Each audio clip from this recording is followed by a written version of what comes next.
Yes, students, today we are going to see the rules for the change of direct and indirect speech for the tenses. Okay, see, there are so many tenses and many types of sentences comes in exam.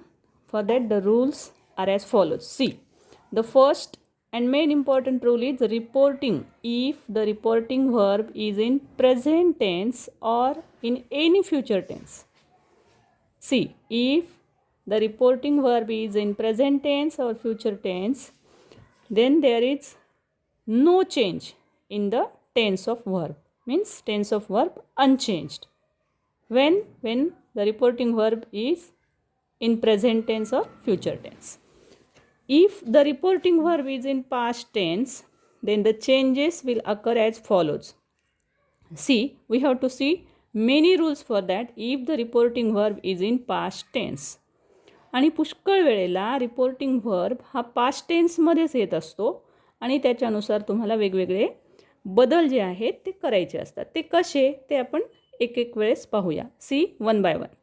If the sentence is in simple present. Simple present. So simple present changes in to simple past. We have to change it into simple past. See how. Example. Suppose Anil said. Reporting verb. See here, this reporting verb is in past tense. And in this sentence, Sunil goes for a walk. Here is simple present. So this simple present changes into simple past. How? See. Sunil goes for a walk. Goes changes into went. Anil said that Sunil went for a walk. We changed goes into went. Why? Because simple present tense changes into simple past. That's why. Goes simple present मध्ये आहे म्हणून आपण त्याचा past tense form घेतला कारण आपल्याला simple present tense simple past मध्ये change करायचा असतो. Then next, present continuous tense changes into past continuous tense. How? See the example. See here, he said, comma into double inverted, she is singing nicely. Is singing means present continuous. So it changes into past continuous. How? See, he said that she was singing. पहा change कसा केलेला आहे. Is singing याचा आपण बदल घेतलेला आहे was singing. Simply पहा रूल असा आहे present continuous changes into past continuous. एवढं जरी लक्षात नाही राहिलं तर सिम्पली हा एक रूल लक्षात घ्या की present tense changes into past tense. Corresponding the word is important here. The corresponding past tense. इथे प्रेझेंट दिलेलं आहे, इथे पण आपण पास्ट केलेलं आहे. इजचं वॉच केलं आपण म्हणजे ॲटोमॅटिकली इज सिंगिंग प्रेझेंट कंटिन्युअसचं ॲटोमॅटिकली पास्ट कंटिन्युअसमध्ये चेंज होतो. So again the next tense. If the sentence is in present perfect, it will change into past perfect. जर दिलेलं वाक्य प्रेझेंट परफेक्ट टेन्समध्ये आलेलं असेल तर त्याचा बदल पास्ट परफेक्टमध्ये खालील पद्धतीने करायचा. कसं बघा. Suppose the sentence is he said I have past it. This is have past means present perfect. आता हॅव पास्टचं आपल्याला पास्ट परफेक्ट करायचं आहे. पास्टमध्ये करायचं आहे याचा अर्थ पास्टमध्ये. It means that we have to change this have into simply had. Okay. Have पास्टचं आपण काय केलेलं आहे इथे had past. Because present perfect tense changes in to past perfect. That's why we have to take have replace it with had. हॅवच्या ऐवजी आपण had घ्यायचं आहे म्हणजे ॲटोमॅटिकली प्रेझेंट परफेक्ट टेन्स हा पास्ट परफेक्ट टेन्समध्ये बदलतो. Then next. If the sentence is in present perfect continuous tense then we have to change past perfect continuous. म्हणजे जर दिलेलं वाक्य प्रेझेंट परफेक्ट कंटिन्युअसमध्ये आलेलं असेल तर आपल्याला ते पास्ट परफेक्ट कंटिन्युअस टेन्समध्ये बदलावं लागेल. कसं? See the example. See she said he has been waiting for a long time. It means that here is present perfect continuous tense. So the rule is present perfect continuous tense changes into past perfect continuous tense. C has been waiting याचा आपण कसा बदल केला आहे पहा. हॅजचा आपण had केलेला आहे, बीन ठेवलं आहे जसेल तसं, म्हणजेच आपण प्रेझेंट परफेक्ट कंटिन्युअस हा पास्ट परफेक्ट कंटिन्युअसमध्ये बदलतो. It means that has been waiting याचा बदल आपण केलेला आहे हॅड बीन वेटिंग, म्हणजेच प्रेझेंट परफेक्ट कंटिन्युअस हा पास्ट परफेक्ट कंटिन्युअसमध्ये बदलला. Now the next rule. If the sentence is in simple past, simple past हा मात्र लक्षात ठेवा.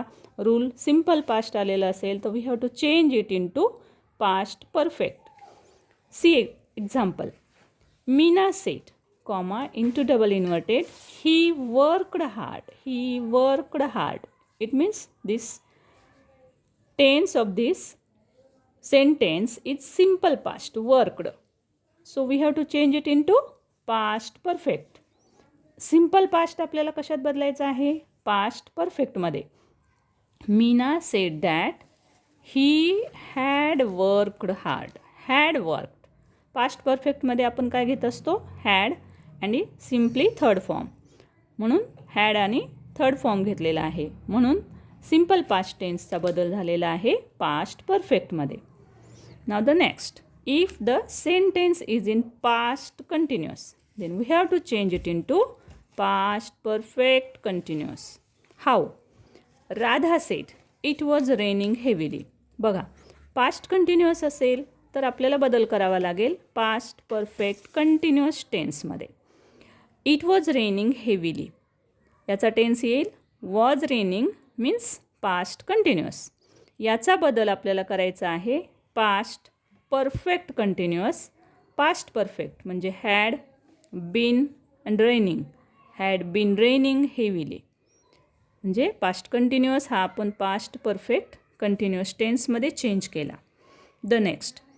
Past perfect. If the sentence is in past perfect then it remains unchanged. म्हणजे जर वाक्य या पद्धतीनं पास्ट परफेक्टमध्ये आलेलं असेल तर यात कोणत्याही टेन्समध्ये मधील बदल होत नाही. म्हणजे इथं दिलेलं एक्झाम्पल पहा. He had gone to school. Had gone means past perfect. Past perfect असेल तर काहीही चेंज करायचं नाही, रिमेन्स अनचेंज्ड. म्हणून दिलेलं सेंटेन्स आपल्याला जशाला तसं लिहायचं आहे, फक्त चेंज करायचं आहे. इन्व्हर्टेड कॉमाच्या ऐवजी आपल्याला दॅट घ्यायचं आहे. He said that he had gone to school, remains unchanged. Now पहा, ह्या सर्व जे रूल्स आहेत त्याचा एक इन शॉर्ट रूल आपण या पद्धतीनं करू शकतो. तो कसा? दिस इज व्हेरी इम्पॉर्टंट. अलिखित नियम म्हणता येईल, परंतु हा अशा पद्धतीनं येतो. तो कसा? All present tense changes in to corresponding past tense. Corresponding past tense म्हणजे सर्व प्रेझेंट टेन्स जे आहेत ते त्या त्या काळातील पास्ट टेन्समध्ये बदलावे लागतात. त्या त्या काळातील पास्ट टेन्समध्ये बदलावे लागतात. जसं की आपण इथे पाहिलं प्रेझेंट कंटिन्युअस. प्रेझेंट कंटिन्युअस हा पास्ट कंटिन्युअसमध्ये बदलतो. मग तशाच पद्धतीनं मग आपण ॲक्च्युअल काय केलं? प्रेझेंट कंटिन्युअसमध्ये पाहत असताना आपण am is are helping verb येतात, त्याच्यानंतर मेन व्हर्ब येतो. सो कशा पद्धतीनं इथे बदल? सिम्पली रूल लक्षात ठेवायचा आहे. प्रेझेंट टेन्स आला असेल तर तो पास्ट टेन्समध्ये बदलायचा. म्हणजे ॲम इज आर वाक्यात दिसेल तेव्हा आपल्याला योग्य त्या सब्जेक्टनुसार वॉच किंवा वेअरमध्ये बदल करायचा आहे. हॅज आलेलं असेल तर त्याचं बदलसुद्धा आपल्याला हॅडमध्ये म्हणजे पास्ट टेन्समध्ये करायचं आहे. कॅन प्रेझेंट टेन्समध्ये आलेलं असेल वाक्यात कुठेही तर कॅनचा बदल कुड, म्हणजे आपण कॅन प्रेझेंट टेन्स दर्शवतो, कुड पास्ट टेन्स दर्शवतो, म्हणून कॅनचं कुड करू शकतो, मेचं माईट करू शकतो, अँड सो ऑन. अशाच प्रकारे सर्व मॉडेल ऑक्झिलरीजचे सुद्धा बदल आपण याच पद्धतीनं प्रेझेंट टेन्समधून पास्ट टेन्समध्ये आपण करत असतो. या सर्व रूल्समध्ये आपण हा एक मेन रूल जरी लक्षात ठेवला तरी बाकी सर्व रूल्स पाठ करायची आपल्याला तितकीशी गरज पडत नाही, की we have to change all present tense to the corresponding past tense. म्हणजे सर्व प्रेझेंट टेन्स हे आपल्याला त्या त्या पास्ट टेन्समध्ये बदलावे लागतात. Okay, this is what today's lecture. Will see tomorrow with next video.